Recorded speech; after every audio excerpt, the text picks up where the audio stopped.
মা ঢাকা, আর ঢাকার প্রাণ মতিঝিল।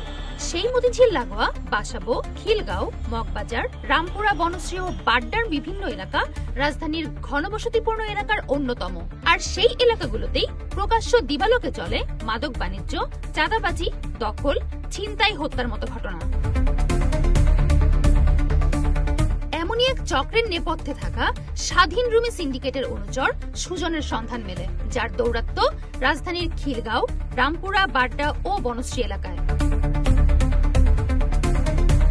সুজনের বিরুদ্ধে চাঁদাবাজি, মাদক কারবার, কিশোর গ্যাং নিয়ন্ত্রণ এবং স্থানীয় সন্ত্রাসীদের মাধ্যমে প্রভাব বিস্তার করে আতঙ্ক সৃষ্টির অভিযোগ থাকলেও স্থানীয় বাসিন্দারা অভিযোগ করেন বনশ্রী এলাকায় আলোচিত 10 তলায় অবস্থিত স্বাধীন রুমি সিন্ডিকেটের জমি ক্রয় বিক্রয় প্রতিষ্ঠানে অন্যতম মাসল পাওয়ার এই সুজন ও তার গ্যাং।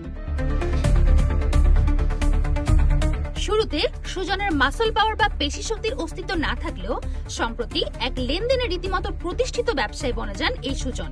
সেই শুরু।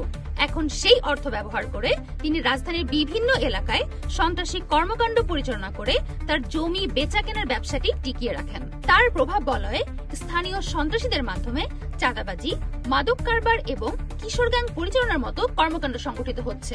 এলাকাবাসীর প্রত্যাশা, চাঁদাবাজি, মাদক কারবার, কিশোর গ্যাং এবং সন্ত্রাসী কর্মকাণ্ডের অভিযোগগুলো নিরপেক্ষভাবে তদন্ত করে অপরাধীদের আইনের আওতায় আনতে।